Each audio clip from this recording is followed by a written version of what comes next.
Thank you very much for coming.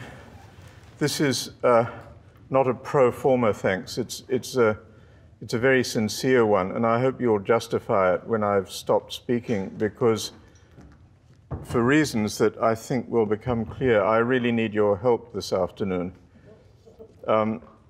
This is going to be a mess. This is not an apology. Well, it's a little bit of an apology, but I hope by the time I stop speaking and you start speaking, you will have understood why I say it's a mess. I really, at present anyway, can't see how it can be anything else. It's an absurdly ambitious combination of subjects that I've chosen for this evening, and we can only begin to start sort of working our way into it, I think. And I can try to indicate to you what I see as some of the questions and some of the interest of this nexus of art and crime, but I don't see any way out of it, and this is what I'm looking to you for suggestions about. Think on these well-known facts. The most formidable private collectors of art in recent times have been the leaders of the Third Reich, plus a family which made its fortune as steel producers for the Third Reich, and the cocaine producers of Colombia, followed perhaps, as my friend David Marr suggested yesterday, by some not easily identifiable collectors in Japan. Remember that when Nazi Germany put Europe to the sword 70 years or so ago, in every country the Nazis invaded, they first descended on the central bank. The Nazis' second visit was always to the national art galleries. The consequences of Nazi art collecting are still being sorted out. I think the financial and economic questions have been dealt with more or less, but not the questions of their art collecting. All I can hope to do in this coming hour is to float a few thoughts by you and ask for your response. And I'm going to float the thoughts by you in the form of a series of illustrations, a series of situations, and I really don't know where they add up. I know what they start me thinking about, but I would like to know what they start you thinking about. There are the two elements here, art and crime, are also artists and crime. The first question, in other words, is the theft and the destruction and the forgery and so on of works of art. The second is the apparently different, but I think in some way related question of real and imagined crimes by artists, artists as criminals. And what interests me is that the two, although they seem distinct, are more closely intertwined than they seem at first glance.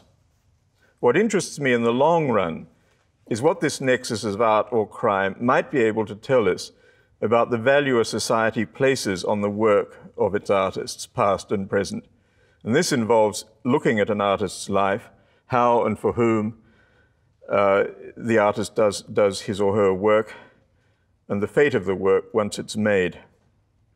But this goes a long way beyond the ground that we can hope to cover this afternoon. For the moment, the big problem is to see where things start and end, what the connections are, if there are any.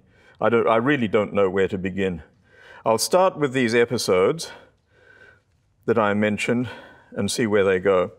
The first is an item that was in the paper on Wednesday night, a couple of nights ago. It was a wire service story that was picked up, I noticed, and widely reprinted in newspapers and online publications around the world. So evidently it was felt to have some resonance. It's apparently a slightly insignificant story, and I'm asking the question, firstly, why it was so widely reproduced. It was printed in the Guardian or the Herald, I can't remember, as Dali story. This is a slightly abridged version of what appeared in the papers. A Greek man has been accused of an inept attempt to steal a Salvador Dali painting from a New York art gallery, taking the picture as security cameras rolled, and later, in a panic, trying to send it back anonymously. Thivos Istavrioglu also left fingerprints that helped detectives track him down. As soon as Istavrioglu walked out of the Upper East Side Gallery last summer with a Dali watercolor and onto Fifth Avenue, he was scared and he couldn't believe what a stupid thing he did, his court deposition said. Istavrioglu, 29, of Athens, pleaded not guilty to grand larceny during a brief court appearance in Manhattan. Prosecutors accused Istavrioglu of stealing the painting, which was called Cartel de San Juan Tenorio, in broad daylight while visiting New York in June. After pulling it off the wall, he stashed it in a shopping bag and flew with it back to Athens, authorities said. The district attorney said at the hearing, it was almost surreal how this theft was committed.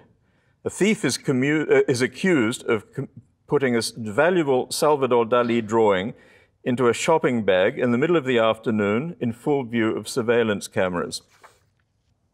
Shortly after learning that authorities had distributed security photographs of him around the world, Istavrioglu took the $150,000 work out of its frame.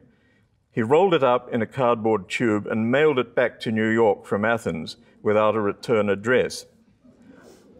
New York Police Department detectives lifted fingerprints from the shipment that matched one from a juice bottle that they say Istavrioglu shoplifted last year. An investigator posing as an art gallery owner later tricked Istavrioglu into returning to New York by offering him a position as a consultant at an art gallery. Federal agents intercepted Istavrioglu at JFK Airport on Saturday. While speaking to detectives, he indicated that he knew the theft would catch up with him and he wanted to make the situation right. End of item. The question here is, why did he do it? Or why did he do it like that? It's not such an obvious thing as it may seem. What I mean is the man was not necessarily a fool, but was he acting under the impulse of greed or a more complex feeling of desire? You know, what made him suddenly take this painting off the wall in public in the middle of the afternoon in an art gallery, you know, with the cameras rolling? Or was he just stupid? Was he feeble-minded? Was he mad? I'm interested in the fact that he was only 29. It seems to me like, you know, some kind of mad impulse that was instantly regretted.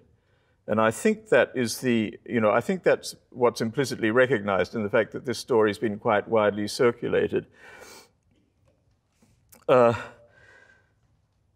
endless testimony like this all through recorded history. I mean, testimony from every place and time of the intense, impulsive, irrational, extreme, and often destructive crises that a work of art can provoke in people.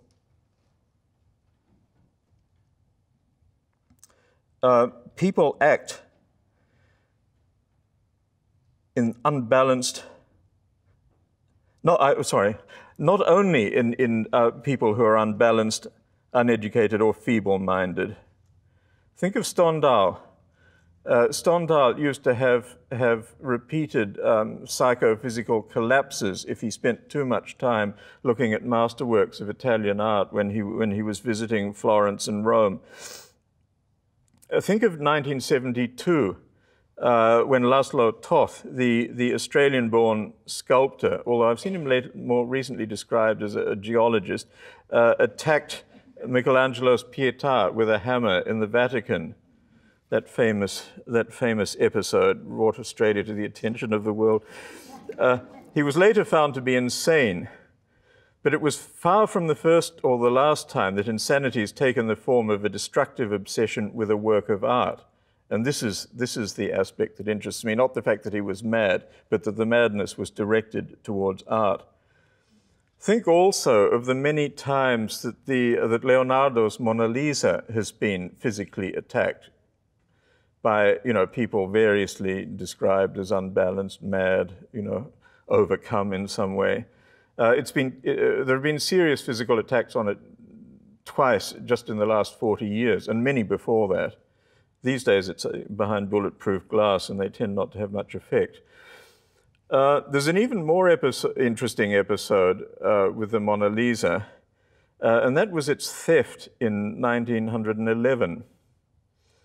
And even more interesting than the theft, it was very easy to steal paintings in those days. The artist just walked into the Louvre and took it off the wall. There were no burglar alarms, there were no guards around. It was weeks before they, in fact, days at least, before they actually realized that it had been stolen. It was thought to be, out being photographed or being cleaned up or something by the various Louvre functionaries. And it was only when they finally got together after some time that they realized that it was just altogether gone. But more interesting than the fact that it was stolen, it seems to me, is the fact that the people who were immediately accused of the theft were Picasso and Guillaume Apollinaire, i.e. the leading avant-garde painter in Paris at that time. It was 1911, did I mention the year? And the leading avant-garde poet.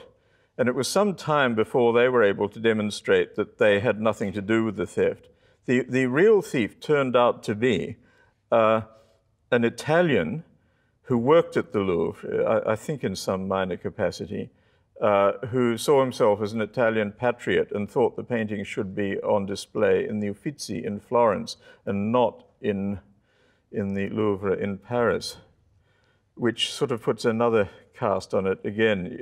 This is what makes this episode interesting to me, that the actual motive of the art theft was political.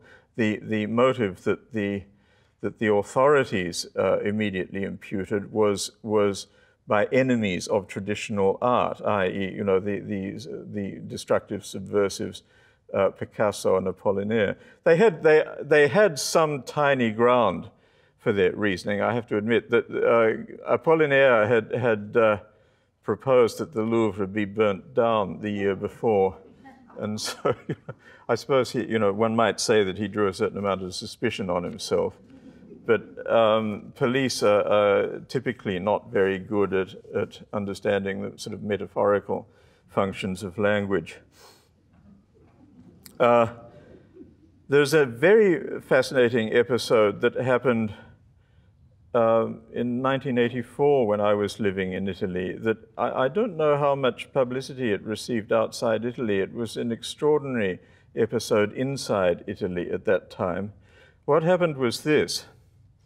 The city of Livorno, which was the birthplace of one of the greatest painters and sculptors of the 20th century, Amedeo Modigliani, decided, for both artistic and self-promotional reasons, to mount a major retrospective of Modigliani's work in his hometown. This would make people understand Livorno's importance as the home of such an artist and more importantly, attract visitors.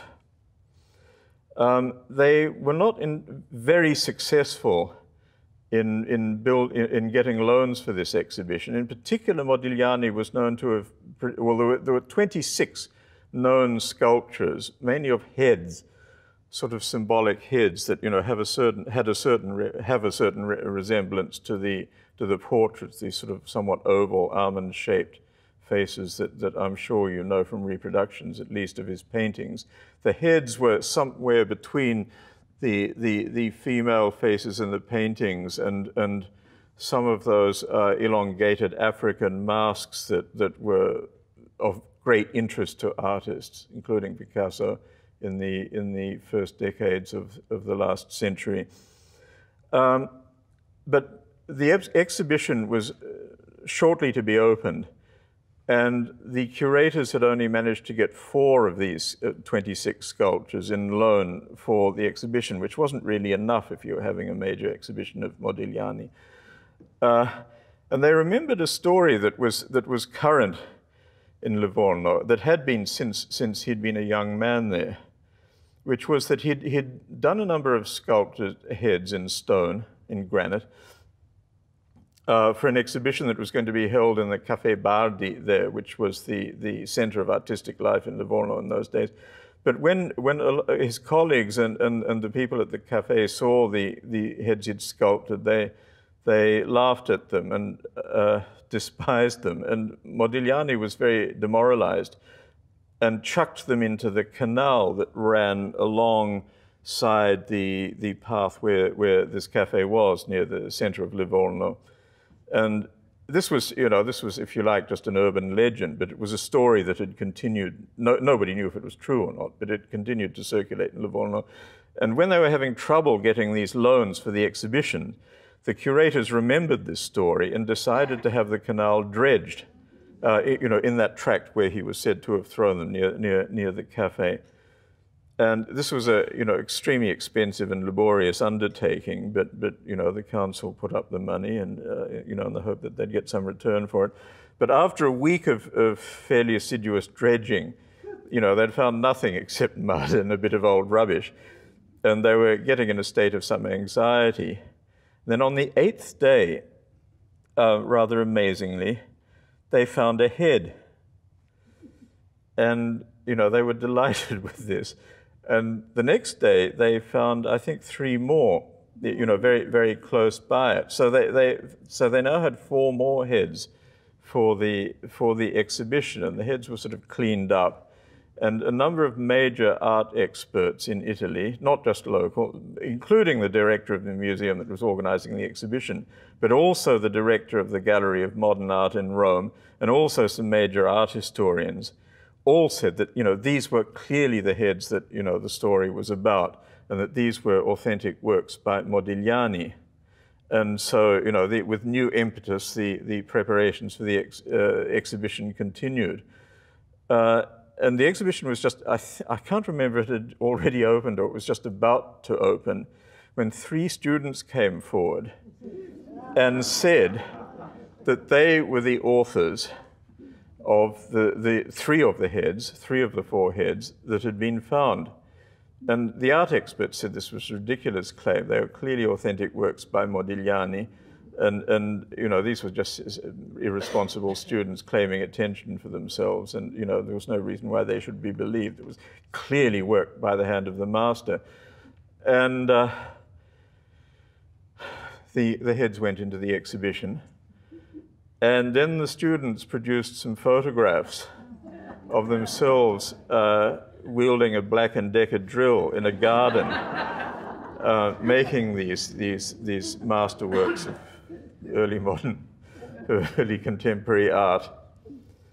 And then there was still some suspicious, the photographs might have been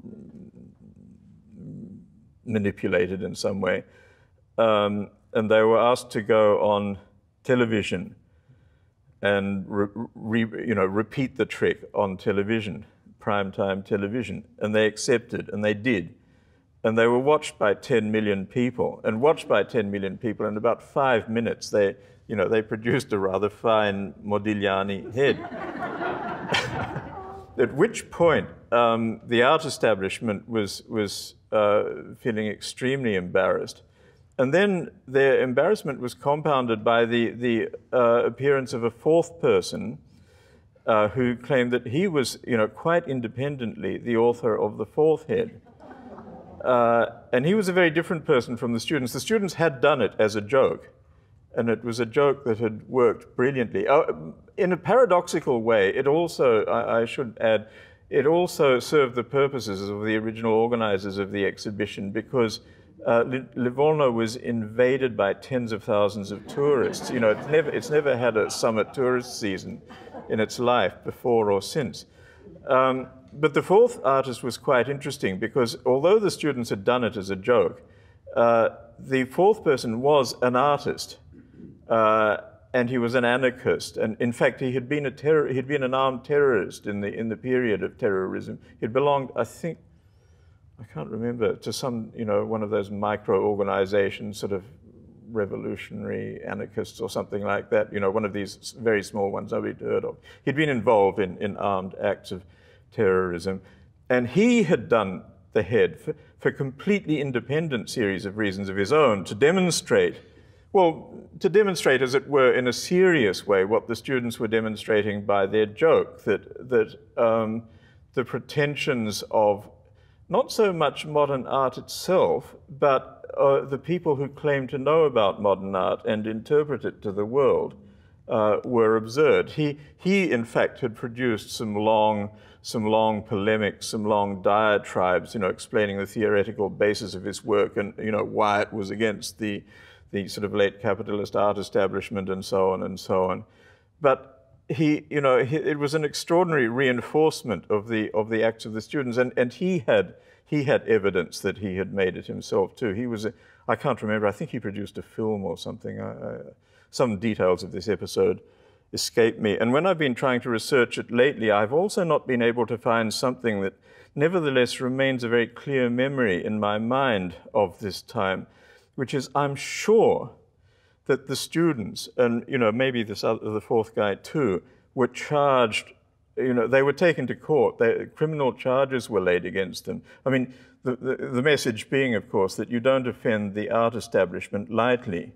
I mean, in the end, the head of the gallery had to resign, and the director of the Gallery of Contemporary Art in Rome had produced a book about this, you know, this wonderful discovery. It was a big embarrassment, and you don't do things like this, even or especially in Italy, without paying for it. And my memory is that the students were, I can't remember what they were charged with exactly, whether it was forgery or fraud or, you know, something like that, some kind of dishonest dealing. And I can only suppose, because in none of the accounts that I've been able to find of this episode, is there any mention of the criminal charges. But to me, that was the most, you know, perhaps the most interesting aspect of the episode at all, to make a mockery in this way. I mean, they were clearly not doing it for money. You know, it was not forgery in any traditional sense at all. Because if they'd been doing that, they wouldn't have demonstrated that they'd knocked these things up in 5 minutes with an electric drill. But I must admit I can find no record of it. I suspect that what happened was that what I remember as charges being laid was in fact the threat of charges, and these were maybe later withdrawn, or, you know, maybe there was a brief initial arrest that was then rescinded or something, and because it was not proceeded with, it disappeared from the record. Because my memory is so strong and so unequivocal on this point, I can't believe it's entirely mistaken, but maybe it's partly mistaken.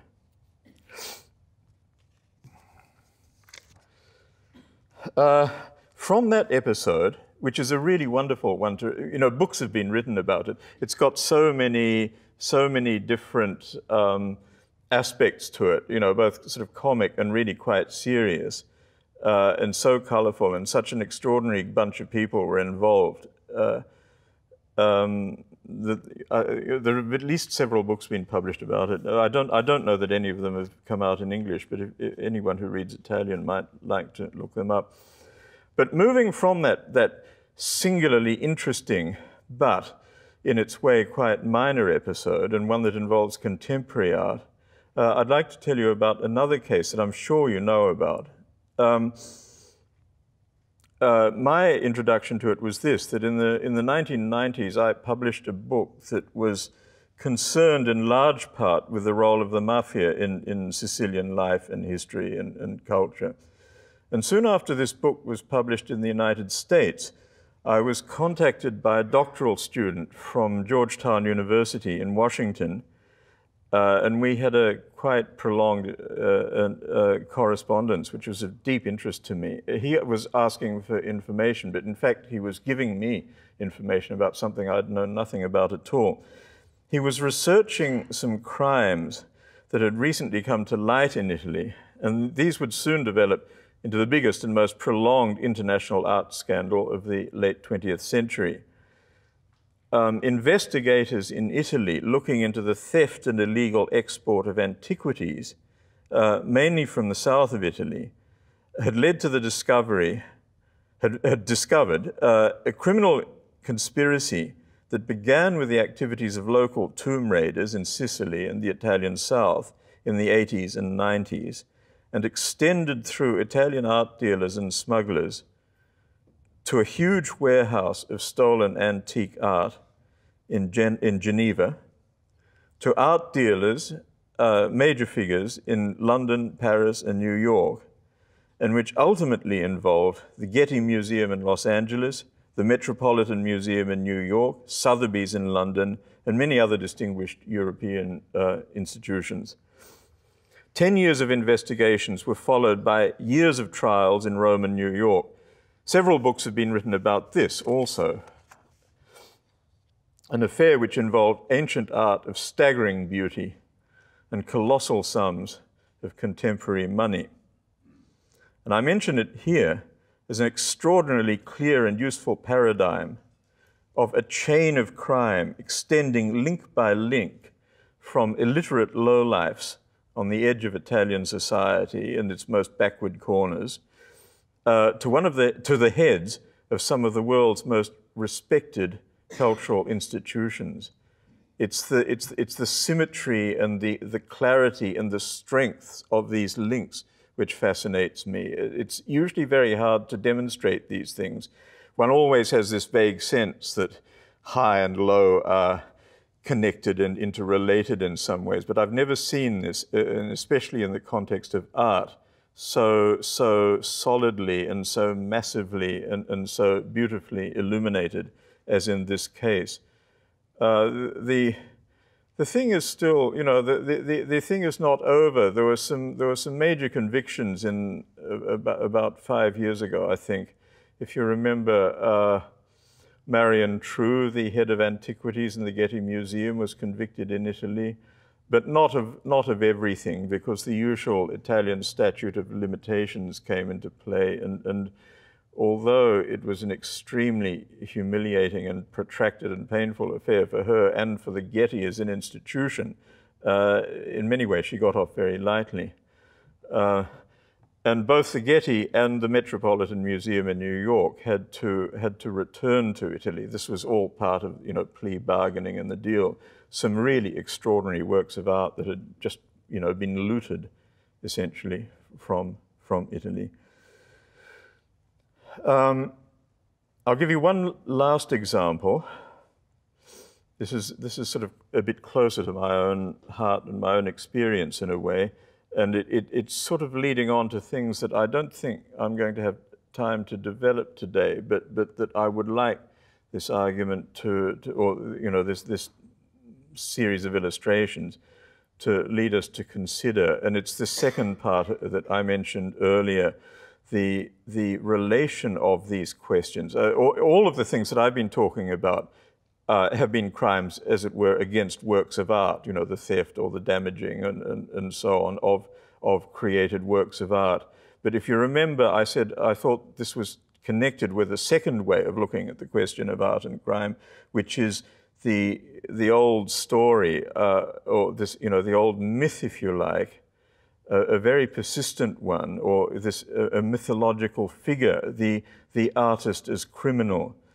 And I've got a particular interest in this because a bit after I wrote that book about Sicily, I wrote about a book about Michelangelo Merisi from Caravaggio, who was really the first and in some ways greatest early modern painter of Italy and Europe. Greatest in the sense that other very great painters who came soon after him were inescapably in debt to him. He was the greatest because he was the first, but anyway.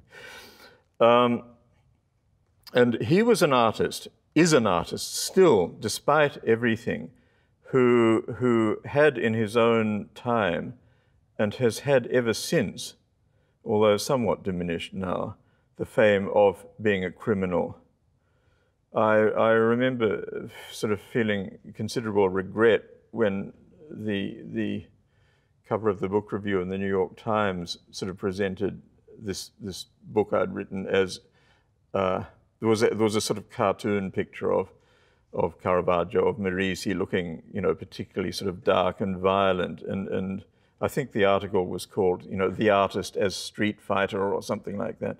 The artist as, I can't remember, but it was, it was very much reinforcing that myth. And I felt a considerable regret that, quite contrary to my intentions, I might have contributed to this myth when I was hoping to demolish it. In fact, most of Merisi's behavior during his life was absolutely normal for the time, as archival research has shown, particularly among the artistic community in Rome, and not only in Rome.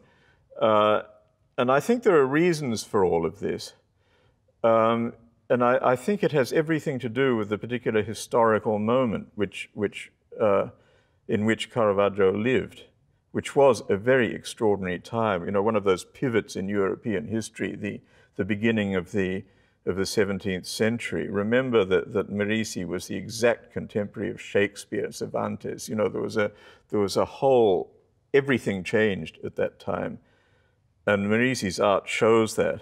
But it was also something that, and it was the beginning of modern society, really. It was a very violent time because, the feudal world was resisting the arrival of modern bourgeois capitalist society. And the artists had a very crucial role in this. They were no longer at the service of a religion in quite the simple way that Italian painters had been for a long time, and the institutions of religion. They were independent figures, and they were very concerned about their status. That from being in an earlier phase of history, in the Middle Ages, sort of humble artisans working for the glory of God and the glory of the church, and not for personal fame or wealth at all. They had become figures of very considerable ambition. Think of Rubens, another of Merisi's contemporaries, and one of the first people to understand Merisi's greatness. Rubens, was not only a great European painter, but a diplomat, a politician, a mover and shaker, a figure of great influence in European society. And I'm not suggesting that Merisi wanted to be like that at all. I don't think he did for a moment. I'm just trying to indicate the undefined and fragile nature of the artist's role at that particular point in European history.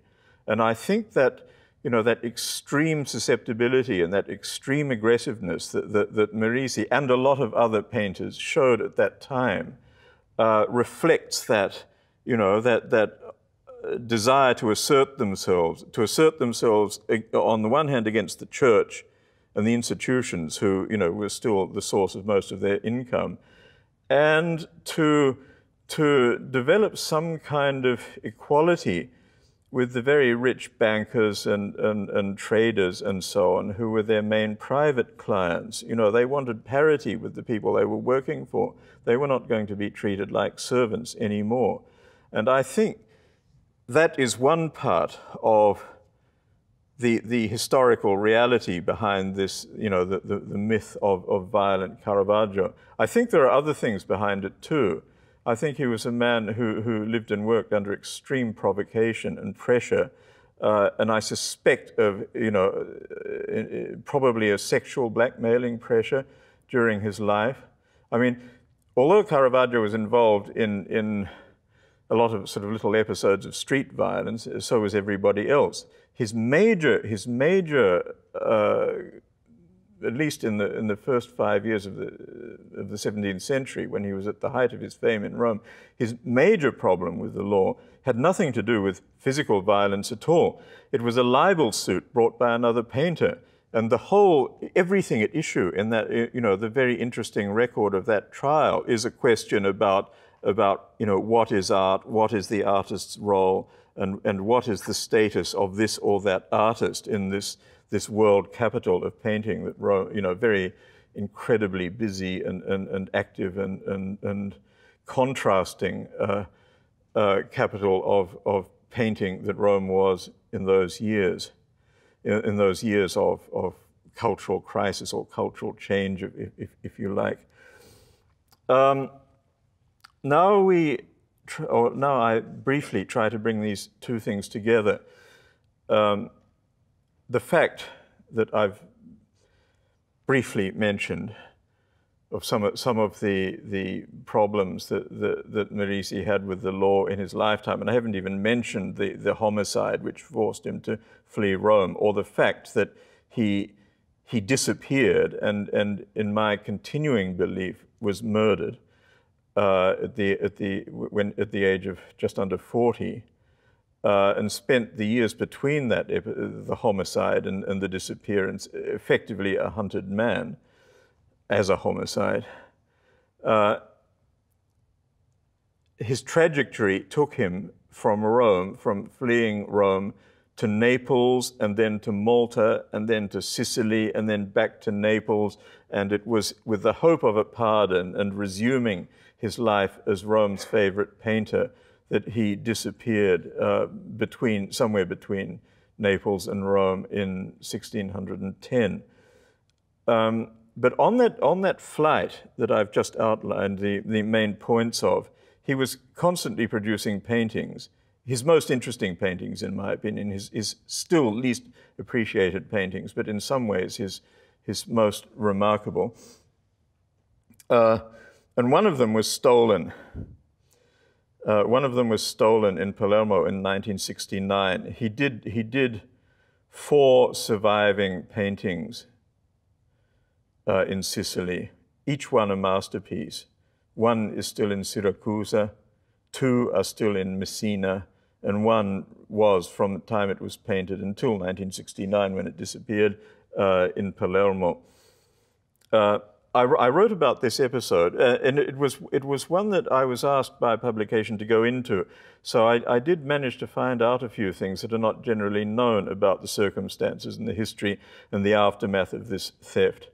And I wrote about them in an article which is now the final part of an essay on Merisi that's in my most recent book, Lives. And since I presented it as effectively as I could in that, I'll just read the passage about the painting.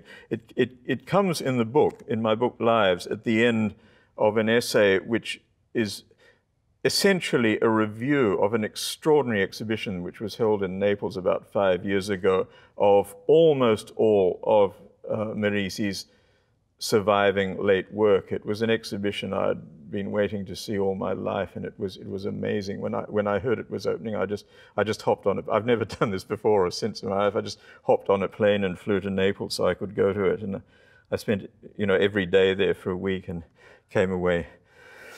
A painting was missing from the Naples show and from its London edition. The overwhelming center of the exhibition was the group of Merisi's big Sicilian masterworks, the 3 vast and daring canvases from Syracuse and Messina that were all charged with a bleak intensity. There should have been 4.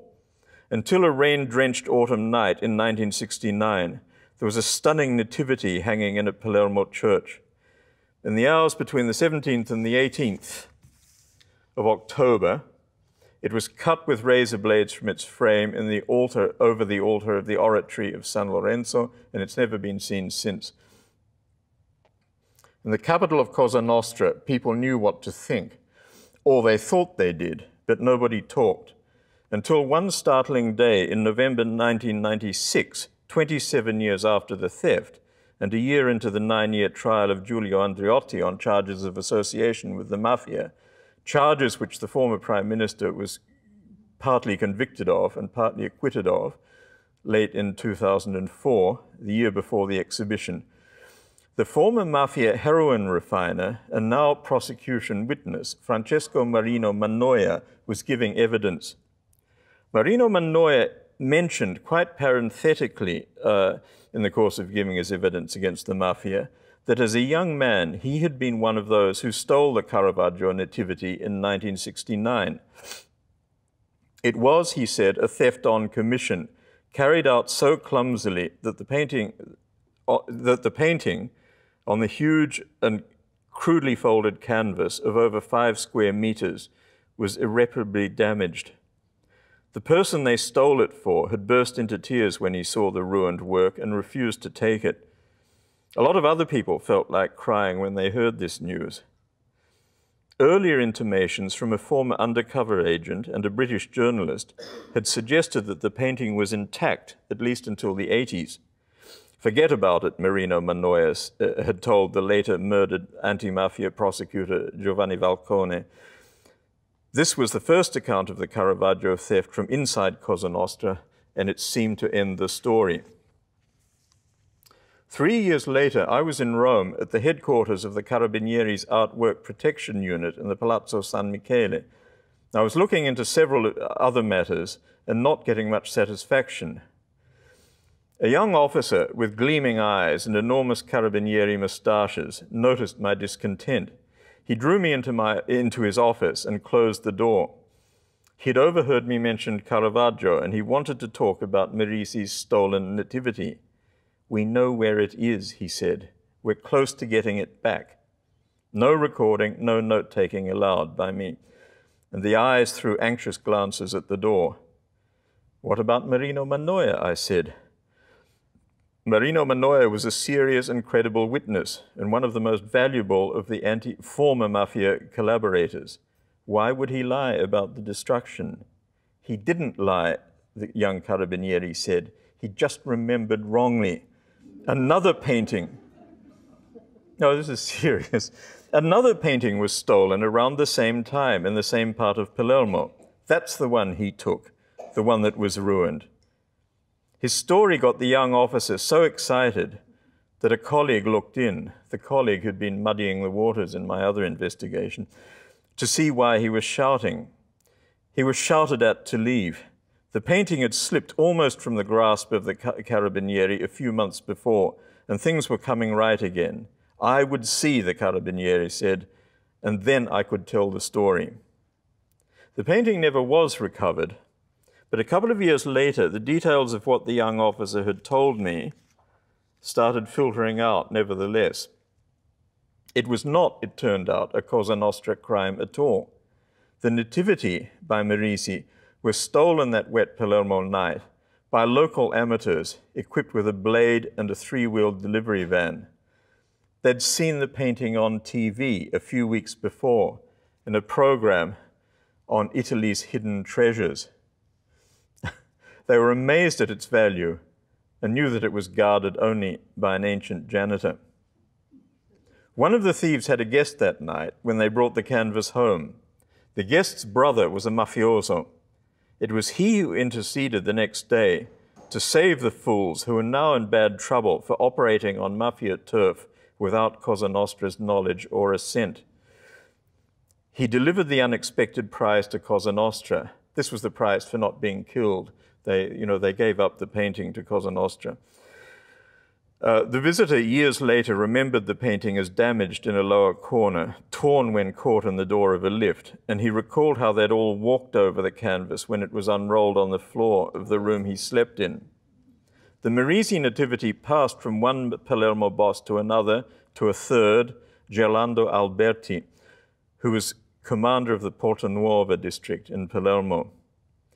Known as the Rug for his hairpiece, Alberti ran a heroin refinery outside Palermo. This is real mafia stuff now. And for the next 12 years, until his arrest in 1981, he also tried to sell the unsaleable masterpiece. This is the paradox about the value of art and art theft, that you can't unload them. The prize was a burden. The hope, after failed attempts to sell it in Switzerland, Italy, and the US, was to interest one of the Colombian drug bosses who were known collectors of Italian art, but nothing came of it. Alberti was convicted of killing the owner of a seaside bathing establishment and sentenced to life in prison. Earlier, he'd buried an iron chest containing, people said, 5 kilos of heroin, several $1 million in cash, and the Nativity rolled up in a carpet. Alberti's nephew, Vincenzo Lapiana, who dug the trench the chest was buried in, was arrested some years later and then collaborated with the mafia prosecutors. He took them to the place where the chest had been buried, warning them first that it was unlikely my uncle would have left it there. The Rug hadn't, and the Rug won't talk. I think the rug has since died, but I'm not sure. The rug's arrest had coincided with the beginning of the extermination phase of the Corleone mafia's bid for control of Cosa Nostra. This lasted for most of the 80s, and Gerlando Alberti was a lucky one. The Nativity's previous owner, the Palermo boss, Rosario Riccobono, was garroted along with his men of honor at a barbecue lunch organized for that purpose by the Corleonesi. This is recounted in Midnight in Sicily. The passage of time, shifting allegiances among the mafia, the physical elimination of Palermo's old mafia families are what have made the Palermo Nativity's recovery so difficult. The dead can't speak. The survivors in jail or on witness protection are no longer on top of things. As one of the losers, the rug has reasons for silence. The years pass, and the number of people who have actually seen the painting diminishes. I shall never forget the disappointment of arriving in Palermo in the early 70s to find it gone. The hope is that when Caravaggio's Nativity is recovered, and it probably will be, something will have survived. So what, from photographs, are we missing? We're missing Merisi's last big complex painting, a thrilling and scary revisitation of the central Christian myth, an exhausted and blankly postpartum Mary clutching her belly and staring at the thing on the ground that has just issued from her. A plunging boy gymnast angel, an adult male lead who is neither Joseph nor an attendant saint, but a nameless wiry youth in silver hose and a green jacket with spiky blonde hair. Back to the viewer, foot touching the Christ child, he twists to face the aged Joseph with a vigorous gesture of disbelief. The Nativity is also a reminder, among the tragic late work, of Merisi's insolent sense of fun. So, what are the questions that we've begun to float? There's the question of the material value of a work of art, the question of the role of the expert, the question of the totemic power of art, the ambivalent role of the artist in serving and undermining at once. I haven't really had time to dwell on the undermining of the world of power. This was one of Merisi's problems. He did that too. A closing thought before I hear yours. Works of art lead to thoughts of theft, the way beautiful bodies lead to thoughts of sex. They invite possession. Okay, well, that's the end of my contribution.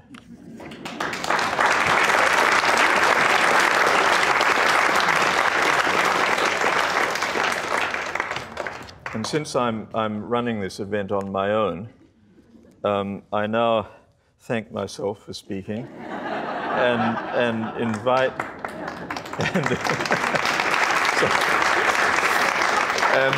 and invite your comments, your additions. Obviously, I've left the whole thing up in the air. At a certain point, I realized this was going to happen, and I just resigned myself to it.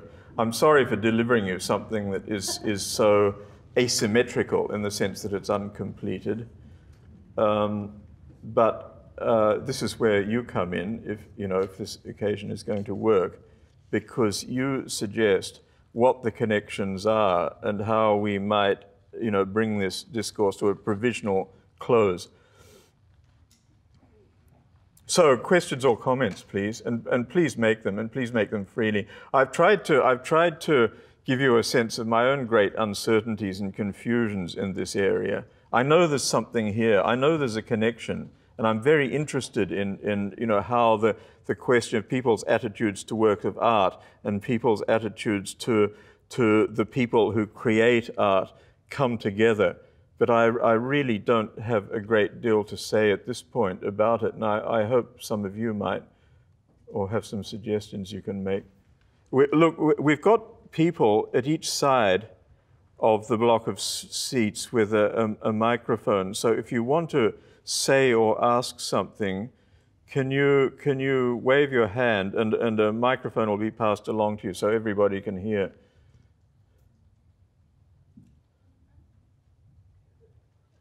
Oh, sorry. Oh, okay, black dress. Microphone? Is somebody got a microphone for you? I think we were pointing to the lady and gentleman right down in front of us. No, I wasn't. I was actually pointing to a lady in a black dress. Sorry, we'll get to you in the front row, but you weren't. I didn't see you first. I'm not very good at this. Yeah. It's the black dress on the person who just asked about the black dress, who's now holding the microphone. No, you put your hand up, didn't you? Well, I didn't, but... Oh, sorry. Maybe you were just scratching yourself. I'm sorry, my eyesight's not very good. There is something that I did want to ask. Oh, good, do. Ask. If an artwork is considered done by a particular artist, like, for instance, the one that Japanese artist bought, Japanese wealthy guy bought, Van Gogh's irises. Yes. He bought that, and then they discovered that in fact it might have been a fake. Does that make that painting less valuable? This is one of the really gaping. That's a terrific question, which of course I can't answer. But it points to one of the really gaping holes in the talk I've just given, simply because I didn't get there. Although there are a couple of oblique references, and that is the question of the role of the experts. And this, it's what I was talking about, how art invites possession. In my opinion, the answer to your question is no. It doesn't make any difference. You know, what is there is what is there. And if Van Gogh painted it, or you know, an inspired imitator or copyist, doesn't or shouldn't matter. But of course it does matter. But there is a reason it matters. And this is what fascinates and appalls me about the art world, because I blundered into it just wanting to write about Merisi. And I blundered into this world totally alien from that of my background, which is literature, where, you know, the actual text, the manuscript, the first edition, doesn't have an exaggerated importance. It has a certain value, of course, but into a world where every single object of art is on the market in some sense and has a commercial value. It doesn't just have an aesthetic value or historical value. It has a sale value. It has a market value. And that's what matters. And that's why everybody is obsessed about authenticity. And they're very complex questions. I mean, for example, when I wrote about Merisi, I was very naive, not to say ignorant. And for example, there's a great deal of dispute about the canon, if you like. That is, which of the paintings that might be by him are really by him, which are imitations, and which are copies of lost paintings by him, which is, you know, in a sense, a variant of your question. And I thought, well, you can't write about this painter until you've formed an idea of what the real core of his work is. There may be the odd peripheral work that you can't decide about, but basically I saw as an essential and early preliminary part of my task to decide to my own satisfaction, what were his paintings. And I went through it, and later I was later contacted after the book was published by a person who became a friend, an art historian I greatly admire called John Spike, who's since written his own book called Caravaggio, much more beautiful one than mine, and probably a lot more useful. And I was talking about a couple of paintings that had particularly perplexed me, and asked him, what he thought of. In fact, it was the painting I think generally known as the second lute player. Two early paintings by him paint very similar paintings of lute players. There's one that is an undoubted original, which is in the Hermitage in St. Petersburg. And there's another one in the Metropolitan Museum in New York, and it was the Metropolitan one that I couldn't decide whether I personally thought it was a painting by Merisi or a copy. And he said, you don't have to choose. You know, he didn't have a big studio the way a lot of painters did, but you know, there is a certain amount of evidence of assistance. And he thought, Spike thinks, that this painting was fairly largely done by an assistant, but working under Caravaggio's guidance, and with parts of it, he thinks undoubtedly by Caravaggio's hand. I'm just rambling on about this as a way of suggesting that, you know, even that simple question about, you know, whether a painting is by one painter or by an unknown copyist or imitator or forger, even that question is, you know, it's the moment you start looking at actual paintings, the question starts getting more complicated. To me, it simply hadn't occurred, particularly because I had perhaps a, you know, rather simple idea of the way Merisi worked, because he was, you know, notoriously sort of private and rather secretive as an artist, unlike many others. And Spike just said, I think this painting is partly by him and partly not. And, you know, I find that, now I've thought of it, I found it quite easy to accept. And, you know, maybe, I'm not sure of, I'm not informed about the particular case you're talking about, you know, the Van Gogh one, so I don't have an opinion about that particular instance.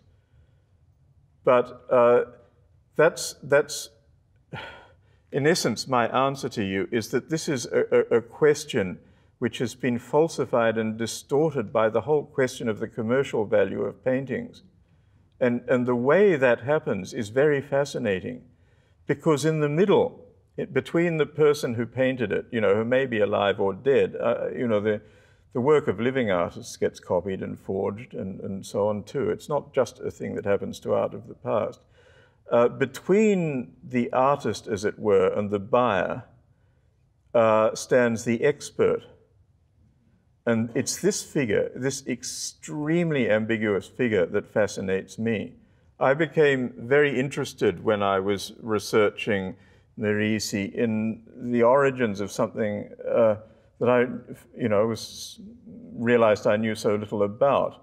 And that was the whole discipline of art history and art connoisseurship. And it's a very, very interesting story. But it's studded by the role of deeply compromised people, because you can't work in this world and not get sucked up in some way into the question of the commercial value of the thing you're, you know, authenticating or not. Your word, you know, if you are the maximum expert, and there's only a handful of them in Caravaggio's case, for example, at any given time, you know, if you're one of the 3 or 4 or 5 or 6 great, you know, acknowledged experts with an, you know, extraordinary record, as many of these people have, your word can change the value of a painting from, you know, maybe a few $100,000 to tens of millions. In other words, your signature on a piece of paper is going to become immensely valuable. And many of these people, in their origins of life, you know, they're ill-paid Italian university lecturers and things like that. I know, and this is the reason I never wrote the book I wanted to write about this. One has to be very, very careful. There are a lot of things you can't say, and there are a lot of things that people, you know, might say to you in conversation, but they will never tell you on the record.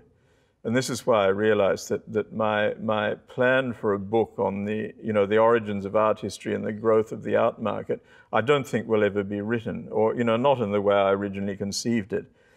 But I know somebody who lives in an extraordinary Renaissance palace in Florence, surrounded with an extraordinary, probably, you know, a lot of paintings that I haven't even seen, but certainly I did see a very remarkable library of art books in this extraordinary palace. And this is somebody who started, you know, as an assistant lecturer in art history at Florence University and is not known to have ever had any other job, but knows a great deal about the art of this artist, and who's, you know, in the course of the career moved from, you know, one house to another and, you know, is now ending life in this, you know, this awe-inspiring palace. I can't say any more. I've already said too much. But it's a very interesting question, you will agree. And you know, in many cases, it's not, you know, it's not much debated. Think, you know, who was the first and greatest historian of early Renaissance art in Italy? Yes, of course, Berenson. Totally compromised, you know, as an expert, because he worked hand in glove with Duveen, who was selling off the patrimony of Renaissance art in Europe to the robber barons in America, who founded these wonderful museums. That's why all the best paintings are in the United States. People who, and this, you know, again, this is, you know, another of the twists and turns of the connection between art and crime. These, you know, these thugs who built the railroads and you know, did all the various other rather dubious things in the early days of the United States made. I saw a list recently, you know, quite by accident, you know, a fairly stupid journalistic thing, but not without interest. You know, I was looking for something quite different. It had nothing to do with this. But it was a list that had been compiled of the 25 or 50 or something richest people who had ever lived, as far as it was known. And, you know, I'm sure it was very unsound and very dubious. But one of the things that fascinated me about this list, just skimming through it, was how many of them, you know, the biggest minority by far, was that group of American industrialists of the late 19th century, early 20th century, the very ones, in fact, you know, all the people we know, the bankers, the railway people, the Rockefellers, the Morgans, the Stanfords, and so on and so on and so on. The very people who founded the great art collections in America. So they got their money by very dubious means. They spent it on art, and the art was transferred from the place it was made to the United States by the most dubious means. And you know, the twin agents of, you know, the most significant part of that transfer were Bernard Berenson, the very great, you know, extraordinarily gifted and intelligent art historian of Itati in Florence, born in Lithuania, born in a shtetl, grew up in Boston, transferred to Italy, where he spent the rest of a very long life. And Duveen, I think he was of Dutch origin, wasn't he? Dutch-British art dealer who became Lord Duveen, who actually sold the paintings. Duveen was the dealer, and Berenson was the one who put his signature on them. And, you know, quite a lot of their activities have been documented, and I'm not even particularly well informed about them, but that's not something that's in very great doubt. And that's just, you know, that's just the best known and, you know, historically most significant instance of what I'm talking about. Every art expert is under this kind of pressure.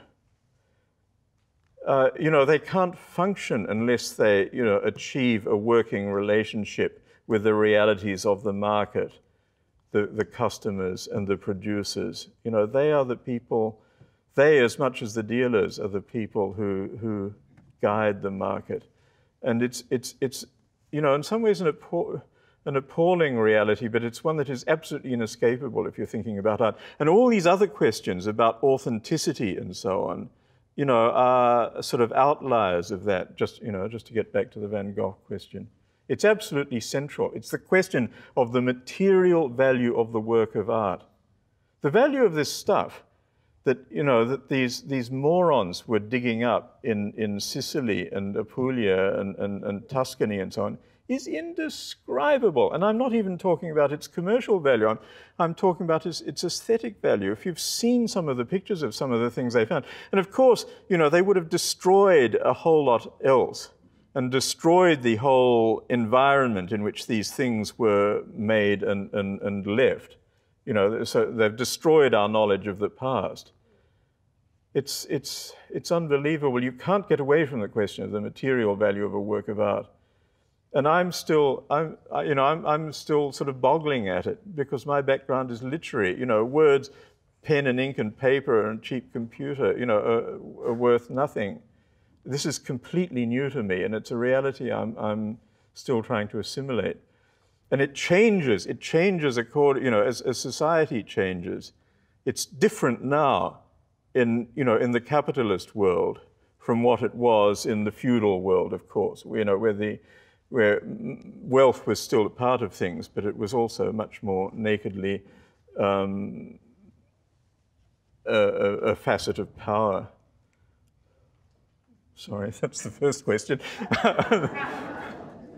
Is it time to finish? I'm sorry. I'm sorry. I really wanted to hear what you had to say. But we have to finish. Thank you for coming.